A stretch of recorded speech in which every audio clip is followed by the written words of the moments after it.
In early 2023, 19-year-old Manuela Victoria de Araujo Farias packed her bags and flew from her home country of Brazil to the Bali International Airport in Indonesia. She would later reveal that she'd traveled to Southeast Asia in search of alternative methods of healing for her mother, who'd recently suffered a stroke. Farias had reportedly heard about temples in Indonesia where special prayers are made for the sick by Buddhist monks. However, before she could visit any temples or even leave the airport, the teen found herself in the custody of Indonesian law enforcement. Officials found over 6 pounds of cocaine in Farias' luggage and promptly arrested her for attempting to smuggle the drugs onto the island of Bali. Through her legal representation, the young woman maintained that she'd been tricked into smuggling the contraband by an alleged group of criminals from Santa Catarina, Brazil. Farias, described as a lingerie retailer, claimed that the smugglers had earned her trust by informing her of Indonesia's Buddhist temples before manipulating her into participating in the criminal scheme.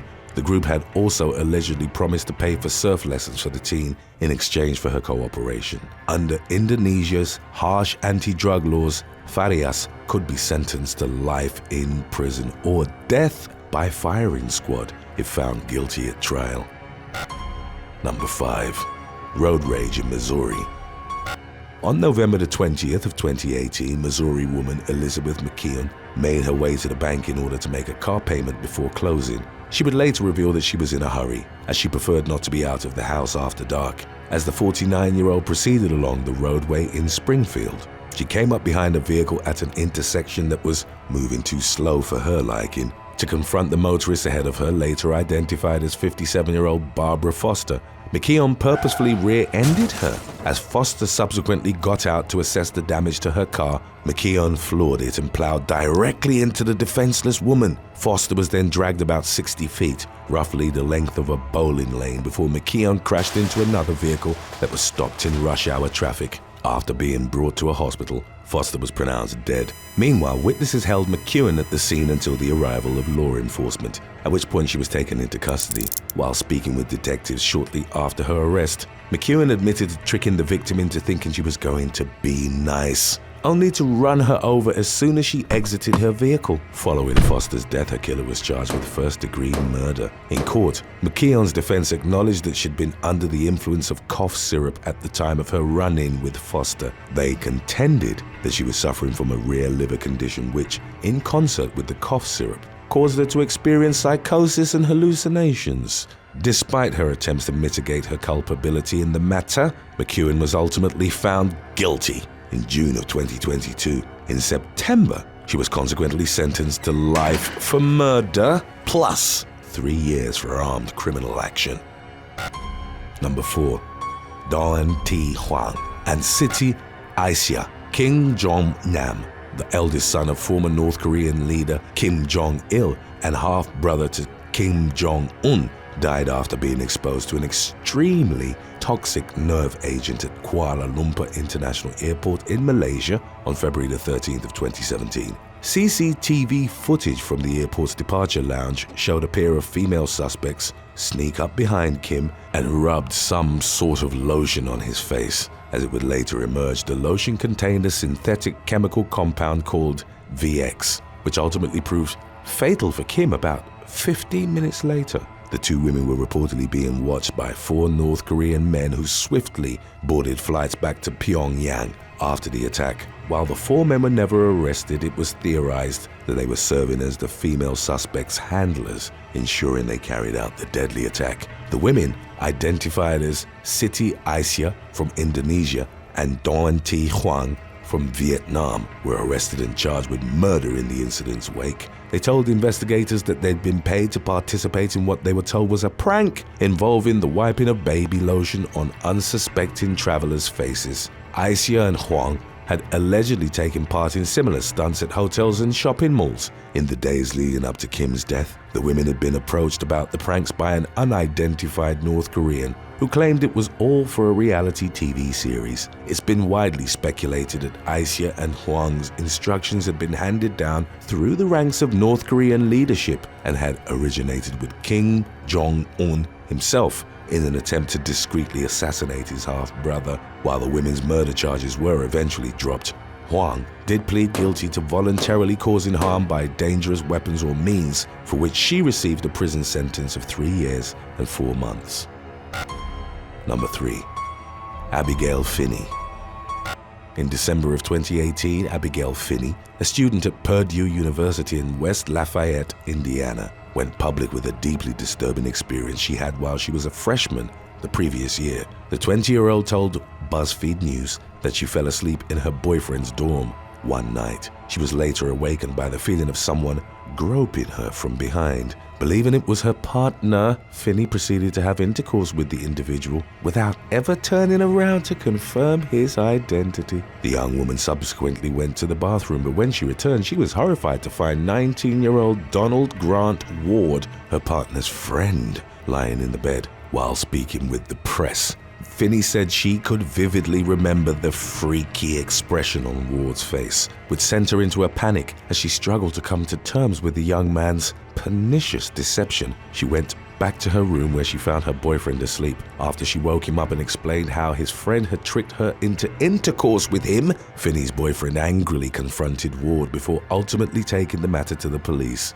During the ensuing investigation, Ward admitted that he believed Finney thought he was her boyfriend because of how intimately she interacted with him. In February of 2017, he was hit with criminal charges in connection with the incident. However, due to the vague language used to define consent under state law, prosecutors were unable to successfully portray Ward's heinous behavior as a criminal act, and he was therefore acquitted after 2 days of testimony and a few hours of deliberation. Finney, who was left with persistent anxiety and recurring nightmares as a consequence of her experience, expressed hope that her case might lead to a reform of what she described as the loophole in Indiana's assault legislation. Number 2. Poisoning in Utah. 43-year-old Ellie Weissman from South Salt Lake, Utah, attempted to murder her live-in boyfriend on April the 29th of 2019. The woman reportedly administered a spoonful of Drano crystals to her partner while he was very sleepy, then washed the poison down with a glass of water, tricking him into thinking it was his daily medicine. Wiseman later told law enforcement that she'd sought eternal sleep for the man after she'd felt too much hate earlier in the day, ultimately deciding that both of them were better off dead. In court records relating to the incident, it was revealed that after killing her boyfriend, Wiseman had planned to strip an electric cord and place the ends in some water, but ultimately opted not to go through with it. In fact, neither she nor her partner ended up dying that day. The man realized that she'd fed him Drano after finding the bottle on the floor, and although she waited about an hour, she eventually took him to an urgent care facility. The victim was said to have suffered severe damage to his esophagus, burns caused by caustic alkali, and acute respiratory failure. He required intubation due to the burning, bleeding, and swelling of his throat, but he ultimately survived. Weissman was taken to the Salt Lake County Jail, where she was booked on charges of attempted murder and surreptitious administration of a certain substance. She was held in custody in lieu of a $100,000 bond. If you're still wanting to watch some more They Will Kill You Today, then we have our previous video about where murder plots go wrong lined up for you right after this. Number 1. The killing of Cynthia Hoffman. Cynthia Hoffman's family immediately knew something was wrong when she abruptly stopped answering her phone one day in June of 2019. The 19-year-old from Anchorage, Alaska, had reportedly overcome a learning disability to graduate from Service High School the previous year.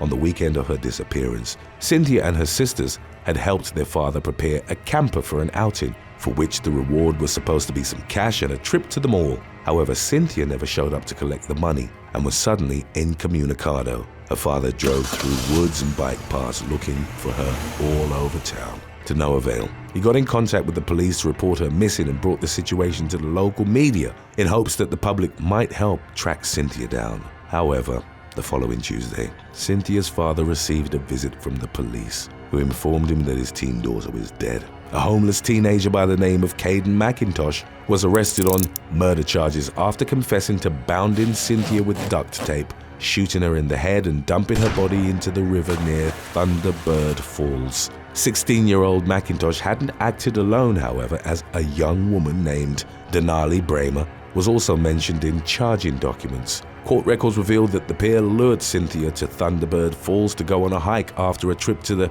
Mantanaska-Susitna borough. 19-year-old Caleb Leyland was also criminally charged for lending Bramer and McIntosh a car to carry out the murder. As law enforcement conducted their investigation, it ultimately emerged that Bramer had been tricked into orchestrating Cynthia's killing by a man named Darren Shillmiller, whom she'd met online. 21-year-old Shillmiller catfished Bramer, pretending to be a millionaire from Kansas named Tyler. He offered the teen $9 million to carry out the murder and sent him photographic evidence of its completion. After the details of Shillmiller's deception came to light, Bramer pleaded guilty to first-degree murder in February of 2023, with her sentencing scheduled for August. At the time of Bramer's deal with the prosecution, trial dates hadn't yet been set for Shillmiller, Leyland, or McIntosh. Number 7. Ishnar Marie Lopez. On January the 7th of 2018, Janice Zengotita Torres was abducted after leaving a Ross Dress for Less at a shopping center near Kissimmee, Florida. She was reportedly restrained with zip ties and had her head covered with duct tape and garbage bags. After struggling to escape, Zengotita Torres was beaten unconscious before she ultimately suffocated to death. The suspects, Alexis Ramos Rivera and his girlfriend, Gloria Ann Marie Quinones Montes, then dumped the victim's body in Ormond Beach, where it was found by cable workers the following day. On January the 12th, local police arrested 35-year-old Ishnar Marie Lopez, who'd been caught using Zengotita Torres' bank card. Upon further investigation, it was discovered that Lopez had orchestrated a murder-for-hire plot that led to the woman's death. However, it emerged that Zengotita Torres hadn't been Lopez's intended target. She'd actually sought to eliminate her love rival, but Ramos Rivera and Quinones Montes, whom she'd hired to perform the job, had mistakenly gone after Zengotita Torres. Court documents indicated that the three suspects were each charged with premeditated murder. The Associated Press reported that they'd moved to Florida from Puerto Rico only a month prior to their arrests. Ramos Rivera was convicted of murder and consequently given 2 life sentences, while Quinones Montes agreed to a plea deal that sentenced her to 22 years in prison. As of the recent updates on the case, Lopez's latest scheduled court appearance was set for May of 2022. Number 6. Shirley Mugley. On April the 20th of 2013, a man fishing in Hog Eye Creek in Arkansas's rural Washington County came upon a suspicious object that he believed to be some kind of explosive device. The Bentonville Bomb Squad was called in to inspect the find and safely remove it from the public area. The item was sent to the Bureau of Alcohol, Tobacco, Firearms and Explosives in Fort Smith, who determined that it was in fact a working pipe bomb that had been wired to be detonated remotely by a cell phone. As the investigation progressed, it emerged that the phone which had been programmed into the bomb had been purchased at a Fayetteville Walmart. Detectives used the store's surveillance video to identify West Fork resident Shirley Mugley as the individual who'd made the purchase. The 40-year-old woman was then questioned by the police, at which point she admitted to have created the pipe bomb using information she'd gathered from a YouTube video. As later stated by the Washington County Sheriff in a press conference, Mugley and her boyfriend Andrew Cox had planned to place the bomb underneath the car belonging to the woman's ex-husband. They'd intended to trigger a massive explosion that would lead to his death. Cox reportedly had second thoughts about the murder plot and tossed the explosive device into the creek, where it was eventually found by the fishermen. Mugley was arrested on charges of conspiracy, criminal use of a prohibited weapon, and criminal possession of explosives. After agreeing to a plea deal, she was sentenced to 18 years behind bars. Number 5. Bo Cormier. A pair of Louisiana women were gunned down at a home in Montagut on January the 13th of 2021. Brittany Cormier and her neighbor, Hope Nettleton, had reportedly been at the former's house when a man arrived and asked for another woman by name. In an effort to protect the unidentified female whom the stranger was seeking, Brittany told him that she was her. At that point, he fatally shot both her and Nettleton. It subsequently emerged that the gunman, 22-year-old Dalvin Wilson, had been hired by Beau Cormier, the slain woman's brother. He'd allegedly meant to kill a woman who'd accused him of assault and was set to testify against him in court. His accuser wasn't at the house that night, however, and the murder plot Cormier had orchestrated inadvertently led to his own sister's death, as well as that of her uninvolved neighbor. Cormier and Wilson were both arrested and charged with 2 counts of first-degree murder, as was 25-year-old Andrew Erskine, who'd allegedly acted as a liaison in the murder conspiracy. All 3 suspects were reportedly held in the Terrebonne Parish Jail on a $2 million bond and were scheduled to stand trial for the double homicide in early 2022. Number 4. Wendy Moore and Chris Latham. In 2013, law enforcement in Charleston, South Carolina, pulled over a vehicle driven by Aaron Wilkinson on the city's east side. Although subsequent reports didn't elaborate on the initial reasons for the traffic stop, it would eventually emerge that the decision to pull Wilkinson over had had the fortuitous effect of foiling a prospective murder plot. Further investigation into the matter uncovered that the man had previously been hired to carry out the killing of Nancy Cannon. The local woman was at the time in the midst of a contentious divorce with her estranged husband, Chris Latham. Court records indicated that the latter had conspired with his mistress, 38-year-old Wendy Moore, to eliminate Cannon by putting a hit out on her. Moore allegedly set the plan into motion by contacting her ex-husband, Sam Yenawine, who consequently contracted Wilkinson to serve as the assassin. Once the elements of Moore and Latham's murder-for-hire plot had been brought to light, the authorities sought criminal charges against each of the parties involved. It was Moore who faced the brunt of the legal consequences, which largely stemmed from the fact that investigators had discovered that she'd provided Yenawine with a hit packet that included maps and personal information about the target and her family. She was ultimately found guilty on 4 federal counts, while Latham was convicted of only 1 count of using interstate facilities in the commission of murder for hire. It was reported that Yenawine had taken his own life prior to being tried for his involvement in the elaborate conspiracy. Number 3. Heidi Marie Littlefield. After Carmel resident Frances Kelly hadn't been heard from for a couple of days, Indiana police were asked to conduct a welfare check on him. On January the 18th of 2021, officers found the 46-year-old dead on his couch, and 2 days later, an autopsy determined that he passed away from asphyxia due to manual strangulation. His death was officially classified as a homicide. Kelly also reportedly suffered blunt force trauma to various parts of his body, including his head, and the medical examiner noted the presence of fentanyl in his system. Investigators examined the victim's cell phone, which led to the discovery of potentially inculpatory text messages exchanged with his ex-girlfriend, Heidi Marie Littlefield. Kelly had alleged that she'd tampered with his oatmeal only days prior to his death. At the time, they'd reportedly been embroiled in a heated custody battle for their 2-year-old daughter. The pair had also been scheduled to appear in court following allegations that 41-year-old Littlefield had been violating an order that allowed Kelly to bring the child to his house during his allotted parenting time. Carmel police got in touch with Littlefield's ex-husband, who reportedly told them that a few months earlier, the woman had paid her adult daughter's boyfriend $2,500 to hire a hitman to kill Kelly. The man reportedly ended up using the money for drugs, so Littlefield decided to take matters into her own hands. She allegedly snuck into the victim's home and laced his oatmeal with fentanyl, but the dose proved to be non-lethal. In a last resort effort to get rid of her ex-boyfriend, Littlefield physically attacked Kelly in his home, fatally strangling him with what was said to have been his favorite tie. The police later learned that Littlefield had attempted to murder Kelly on at least 2 other occasions in the past year, including an instance in which she'd laced his suit with fentanyl. Littlefield was charged with murder as well as conspiracy to commit murder and scheduled to stand trial in August of 2022. Number 2. Doris Renee Jenkins and Adan Taylor.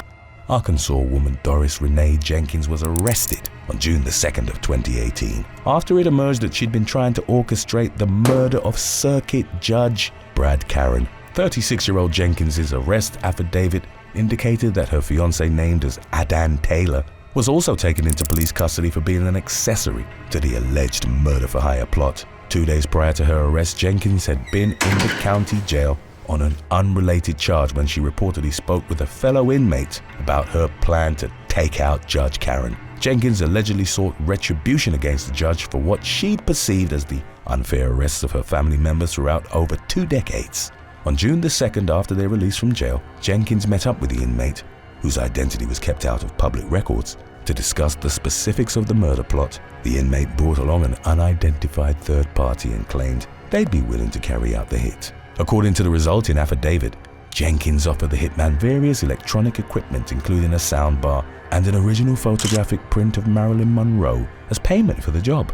Unbeknownst to Jenkins, however, she detailed her murderous scheme to an undercover police officer who'd been posing as the prospective assassin. It subsequently emerged that the inmate to whom Jenkins had spoken about her plan had immediately gone to the police to report her. The pair's meeting with the hitman had actually been a sting operation organized by local investigators who recorded the conversation that ultimately led to Jenkins's arrest. In December of 2019, the woman was sentenced to 40 years in prison after pleading guilty to conspiracy to commit capital murder. Number 1. Elsie Rodriguez Garcia.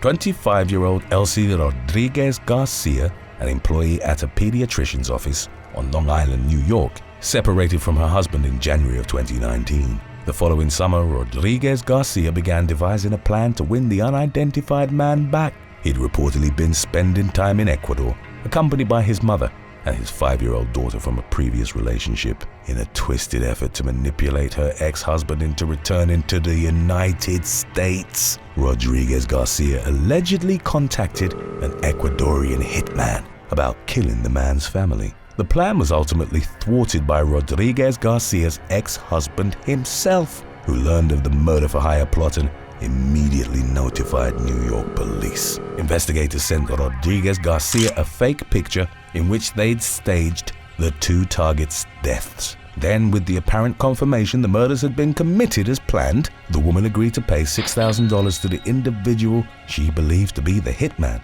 By doing so, Rodriguez Garcia inadvertently ensured her downfall, as she'd given the authorities everything they needed to arrest her. On July the 13th, he was taken into custody on charges of attempted murder and conspiracy. In March of 2021, it was reported that Rodriguez Garcia had agreed to a plea deal with prosecutors that sentenced her to 2 to 6 years in prison.